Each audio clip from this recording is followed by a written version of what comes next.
किसान साथियों, गेहूं में हम यूरिया खाद तो डालते ही डालते हैं, लेकिन यूरिया का हम ज़्यादा लाभ कैसे ले सकते हैं, आज की वीडियो में हम इसी विषय पे चर्चा करने वाले हैं।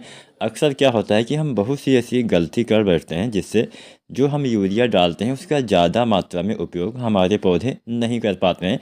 बहुत ही आसान भाषा में समझाऊँ तो जो आप यूरिया डालते हैं आधे से ज़्यादा या उससे भी ज़्यादा कई बार ख़राब हो जाती है, बेकार हो जाती है।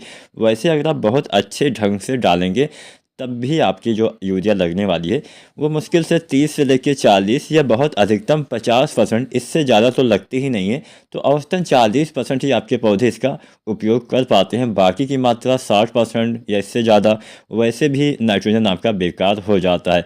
तो यहाँ पे कैसे आपको इस्तेमाल करना है, कितनी मात्रा इसमें इस्तेमाल करना है, यूरिया खाद की पावर आप कैसे बढ़ा सकते हैं, यूरिया खाद अगर आप डालते हैं तो उसके साथ क्या डालें जिससे इसका जो लाभ है वो बढ़ सके, आज की वीडियो में हम इसी विषय पे चर्चा करेंगे। तो किसान साथियों, पूरा वीडियो ज़रूर देखिएगा और कोई भी सवाल, कोई भी सुझाव हो तो नीचे कमेंट कर सकते हैं। तो चलिए ज़्यादा समय नहीं गंवाते हैं, वीडियो को स्टार्ट करते हैं। किसान साथियों, सबसे पहले हम यूरिया खाद हमें कब डालना चाहिए इसके बारे में थोड़ा सा हम चर्चा करते हैं। किसान साथियों, अभी क्या हो रहा है, अभी हमारे यहाँ पे मतलब बहुत सी जगह पे थोड़ा सा बरसात भी 2-4 दिन पहले हुई है। तो क्या हम इस बरसात के पानी के सहारे यूरिया डाल सकते हैं या नहीं डाल सकते हैं, इसके बारे में भी थोड़ा सा चर्चा करते हैं। क्योंकि बरसात होने के बाद जो पानी लगाने का हमारा समय था वो आगे बढ़ गया है। अब वैसे तो हम गेहूं में जो पहला पानी लगाते थे 20-25 दिन तक लगा ही देते थे। अगर देर से बुआई करते हैं तो 25 से 30 दिन, मतलब यहाँ पे समय होता है कि हाँ 20-25 दिन पे हमें लगाना होता है, लेकिन कोई ऐसा अनिवार्य नहीं होता है। जैसे मान के चलिए जो हमारी मतलब मिट्टी होती हैं, कई तरह से होती हैं। जो थोड़ा सा हल्की मिट्टी होती हैं, जो बलुई वाली मिट्टी होती हैं, रेतीली मिट्टी होती है, वहाँ पे क्या होता है, वहाँ पे जो नमी है बहुत जल्दी ख़त्म हो जाती है, क्योंकि उस मिट्टी में जल धारण करने की क्षमता बहुत कम होती है। जो भारी मिट्टी होती है वहाँ पे ये समस्या थोड़ा कम होती है, क्योंकि उस मिट्टी में जल ग्रहण करने की क्षमता, जल धारण करने की क्षमता थोड़ा सा ज़्यादा होती है। तो जहाँ पे जिस मिट्टी में जल धारण क्षमता ज़्यादा होगी, जो भारी टाइप की मिट्टियाँ होती हैं, वहाँ पे जो नमी होता है लंबे समय तक रहता है। तो वहाँ पे जो आप पानी लगा सकते हैं वो 25 से 30 दिन तक भी लगा सकते हैं अगर नमी है तो, अन्यथा पहले भी लगा सकते हैं। और हल्की मिट्टी में ये जो समय है पहले भी आ सकता है। तो मान लीजिए 18 दिन पे ही आपका नमी ख़त्म होने लगा तो आप 18-20 दिन पे भी पानी लगा सकते हैं। यहाँ पे कोई निर्धारित समय नहीं है, वैज्ञानिक समय 20-25 दिन का होता है, और लेकिन इससे पहले और इससे बाद में भी सिंचाई की जा सकती है, लेकिन आपकी मिट्टी के हिसाब से आपको तय करना है। अब जैसे मैंने बोला बरसात हुई है तो क्या हुआ है, बहुत जगह पे अच्छी खासी बरसात हो गई है, तो वहाँ पे तो ज़्यादा दिक्कत नहीं है। जहाँ पे अच्छी बरसात हुई है, मतलब पहला पानी वैसे भी हमें हल्का हल्का ही तो लगाना होता है, ज़्यादा भरना नहीं होता है। तो जहाँ पे इतना बरसात हुई है कि हाँ आपको लगे कि हाँ जितना पहला पानी लगाने के बाद हमारी मिट्टी में नमी होती थी उतना ही है, तो आपको कुछ नहीं करना, सीधा आपको जब आपका खेत चलने योग्य हो जाए तब उसमें आपको यूरिया डाल देना है। लेकिन अब यहाँ पे कन्फ्यूजन वहाँ पे है जहाँ पे ना तो बहुत ज़्यादा बरसात हुई है, ना ही बहुत कम बरसात हुई है। जहाँ पे बहुत कम बरसात हुई है वहाँ पे तो आप 1-2 दिन के बाद सिंचाई कर भी सकते हैं, लेकिन जहाँ पे ना तो ज़्यादा ना तो कम बरसात हुई है, वहाँ के किसान साथियों आपको क्या करना है, वहाँ के किसान साथी आपको सबसे पहले मिट्टी देखना है। थोड़ा सा नमी हो तो यूरिया की आधी मात्रा, पूरी मात्रा नहीं डालना है, आधी मात्रा आप डाल दीजिए। और जब 2-4 दिन के बाद, 10 दिन के बाद आप पानी लगाएंगे, 1 सप्ताह बाद पानी लगाएंगे, तो फिर से जो आधी मात्रा यूरिया की बची हुई है तब आप इस्तेमाल कर सकते हैं। ये तो हो गया मौसम के हिसाब से आपको खादों का चयन, सिंचाई का चयन। मतलब मौसम भी हमारे फसल के लिए उतना ही महत्वपूर्ण होता है जितना अन्य चीज़ें होती हैं। अगर अच्छा मौसम नहीं रहता है, ख़राब मौसम रहता है, किसी साल देखिए बरसात ज़्यादा हो जाती है, पैदावार कम मिलता है, बरसात बहुत कम हो गई, पैदावार कम मिलता है। तो हालांकि हम मौसम में तो कुछ चेंज नहीं कर सकते हैं, लेकिन अपना शेड्यूल जो है वो चेंज कर सकते हैं। ये तो बात होगी कि हाँ बरसात हुई है, नहीं हुई है। अब जहाँ पे बरसात नहीं हुई है वो किसान साथी पहला पानी लगाइए और वहाँ पे यूरिया आपको तब डाल देना चाहिए। अब बात ये भी आती है कि क्या हमें सिंचाई से पहले यूरिया डालना चाहिए या सिंचाई के बाद में यूरिया डालना चाहिए। मैं लगभग अपनी सभी वीडियो में आपको बताता हूँ, यूरिया अगर आप चाहते हैं आपके पौधे अधिक मात्रा में उपयोग में ले पाएँ तो हमेशा सिंचाई के बाद आपको यूरिया डालना है। बाकी की खादें आप डाल भी सकते हैं, पहले जिंक वगैरह डाल सकते हैं, लेकिन यूरिया जो होती है सिंचाई के बाद ही डालिएगा। यूरिया सिंचाई के बाद इसलिए डालना है क्योंकि यूरिया जो होती है बहुत जल्दी घुलती है और इसका लिंचिंग सबसे ज़्यादा, जितनी भी खादें होती हैं सबसे ज़्यादा लिंचिंग इसी खाद की होती है।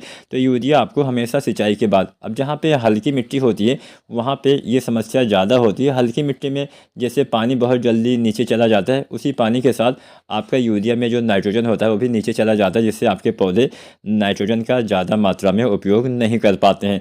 तो अगर आपको यूरिया का लाभ बढ़ाना है तो हमेशा सिंचाई के बाद, चाहे हल्की मिट्टी हो चाहे भारी मिट्टी हो, लिंचिंग हर मिट्टी में होता है, कहीं पे कम कहीं पे ज़्यादा, तो सिंचाई के बाद ही आपको यूरिया डालना है। मात्रा तो आप सभी को पता ही होगा, लगभग 40 से 45 किलो पहले पानी पे और 40 से 45 किलो दूसरे पानी पे हमें यूरिया देना होता है। अगर कोई अगेती वाली वैरायटी आपने लगाई हुई थी तो उसमें आप यूरिया की मात्रा 10, 15 या 20 किलो बढ़ा के भी इस्तेमाल कर सकते हैं। बुआई के समय भी बहुत सी जगह पे 20-22 किलो यूरिया डाली जाती है। जहाँ पे सिफारिश नहीं है वहाँ पे मत डालिए बुआई के समय। तो यहाँ पे यूरिया के बारे में आपने जान लिया। 2.5 से 3 बैग यूरिया हमें गेहूं में देना होता है संपूर्ण फसल अवधि में। आधा बैग हम डालते हैं बुआई के समय। अगर आप डीएपी डालते हैं तो, अगर आप डीएपी नहीं डालते हैं, अगर आप एसएसपी वगैरह डालते हैं तो बुआई के समय भी 1 बैग यूरिया आप दे सकते हैं। इसके बाद पहले और दूसरे पानी पे 1-1 बैग यूरिया आपको देना होता है। ये तो यूरिया की मात्रा होगी। अब आपको इसका लाभ कैसे बढ़ाना है? लाभ को बढ़ाने के लिए इसका जो नुकसान होता है उसको कम करना पड़ेगा। तो जैसा कि मैंने बोला, लिंचिंग एक बहुत बड़ी समस्या होती है जिससे इसका लाभ कम हो जाता है। तो लिंचिंग से बचने के लिए जो हमारी हल्की मिट्टियाँ होती हैं वहाँ पर आपको यूरिया जो है वो कई भागों में बाँट के देना है। अब यूरिया ऐसा नहीं कि हाँ आप 2 या 3 बार ही दे सकते हैं, इससे ज़्यादा भी आप दे सकते हैं, 4 बार, 5 बार, 6 बार, 7 बार। जो ये अंतराल होता है, जो डालने का समय होता है वो आपको कम कर देना है। और जो डालने की मात्रा होती है, यानी खाद की मात्रा और डालने का समय, ये आपको कम कम अंतराल पे देना है। जैसे मान लीजिए पहले यूरिया आप डाल लीजिए 20-25 दिन पे, दूसरा यूरिया डाल लीजिए 30-35 दिन पे, तीसरा यूरिया मतलब 10-10 दिन के बाद भी आप यूरिया डाल सकते हैं कम कम मात्रा में। जहाँ पे रेतीली, जहाँ पे बलुई टाइप की मिट्टी है वहाँ पे तो आपको ऐसे ऐसे ही यूरिया हल्का सिंचाई करने के बाद इस्तेमाल करना है। अच्छा लाभ मिलेगा, अच्छे से आपका यूरिया में नाइट्रोजन आपका पौधा ले पाएगा। ये तो बात होगी कि हाँ हमें कैसे देना चाहिए। अब बात कर देते हैं क्या हमें मिलाना चाहिए। तो यूरिया के साथ हम जिंक का इस्तेमाल करते ही करते हैं। तो जिंक सल्फेट आपको लेना है 33% वाला 5 किलो। साथ में आप चाहे तो मैग्नीशियम सल्फेट मिलाइए। मैग्नीशियम सल्फेट भी बहुत अच्छा काम करता है। काम क्या करता है ये भी जान लीजिए। मैग्नीशियम सल्फेट आप जो यूरिया डालते हैं, जो नाइट्रोजन आपके पौधे लेते हैं, तो उस नाइट्रोजन की क्षमता को भी मैग्नीशियम सल्फेट काफ़ी बढ़ा देता है। नाइट्रोजन ग्रहण करने की क्षमता और फास्फोरस ग्रहण करने की क्षमता मैग्नीशियम सल्फेट बढ़ा देता है। इसके साथ साथ आपके पौधे में जो क्लोरोफिल की मात्रा होती है इसको काफ़ी बढ़ाता है, जिससे पौधे में हरापन आता है। कार्बोहाइड्रेट के उपयोग की क्षमता को बढ़ा देता है। तो मैग्नीशियम सल्फेट आप 5 किलो इस्तेमाल कर सकते हैं, अच्छा लाभ मिलेगा। इसके अलावा आपको क्या इस्तेमाल करना है? तीसरा चीज़ आपको लेना है जिंक। तो आपको लेना ही लेना है 5 किलो 33% वाला। अब जिंक भी बहुत काम करता है, हरियाली कल्ले के फुटाव में काफ़ी मदद करता है। यहाँ पे चौथा चीज़ आपको लेना है फेरस सल्फेट। इसको हम लोहा भी बोलते हैं, तो इसका भी इस्तेमाल आप कर सकते हैं। आयरन का इस्तेमाल भी आपको करना चाहिए। अब लोहा का काम क्या होता है? इसकी कमी से भी कई बार पीलापन आ जाता है। लोहा आपके पौधे में क्लोरोफिल के संश्लेषण के लिए काफ़ी ज़रूरी होता है और क्लोरोफिल से हमारे पौधे को हरा रंग मिलता है। तो हरियाली लाने के लिए लोहा काफ़ी आवश्यक तत्व होता है आपके पौधे के विकास के लिए, हरियाली पाने के लिए। इसके साथ साथ प्रकाश संश्लेषण प्रक्रिया में जो फेरस सल्फेट होता है काफ़ी मदद करता है। तो फेरस सल्फेट डालेंगे तो आपके पौधे को लोहा तत्व प्रदान होता है, जिससे अच्छा लाभ अवश्य मिलेगा। तो किसान साथियों, फेरस सल्फेट आपको इस्तेमाल करना है 4 किलो। यहाँ पे जो हम खाद की मात्रा आपको हमने बताया है 40-45 किलो यूरिया, जिंक 33% वाला 5 kilo, magnesium sulphate 5 kilo, ferrous sulphate 4 kilo या 3 किलो भी आप डाल सकते हैं। ये सारी मात्रा प्रति एकड़ यानी 1 एकड़ खेत में आपको इस्तेमाल करना है। बहुत से किसान साथी ये भी कमेंट करते हैं, तो मैं अपनी सभी वीडियो में आपको जितनी भी खाद की मात्रा लगभग बताता हूँ, लगभग लमसम 95-99% तक वो प्रति एकड़ के हिसाब से ही होती है। अब यहाँ पे एक अंतिम चीज़ भी आपको डालना है, वो है manganese sulphate. Manganese sulphate 1 kilo डालना है। अब इसका काम क्या होता है? प्रकाश संश्लेषण में मदद करना, जिससे आपके पौधे सही से भोजन बनाते हैं, जिससे भोजन का निर्माण सही से होता है। इसके साथ साथ फसल में रोग प्रतिरोधी क्षमता में विकास करता है आपका मैग्नीज सल्फेट। तो यहाँ पे जो हमने 4-5 चीज़ें आपको बताई, urea, zinc, magnesium sulphate, ferrous sulphate, manganese sulphate, ये सारी चीज़ें आपके पौधे में अच्छे से विकास के लिए काफ़ी ज़रूरी होते हैं।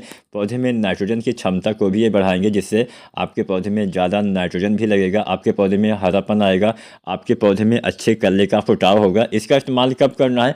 पहले पानी के बाद डालिए, सबसे ज़्यादा लाभ मिलेगा पहले पानी के बाद।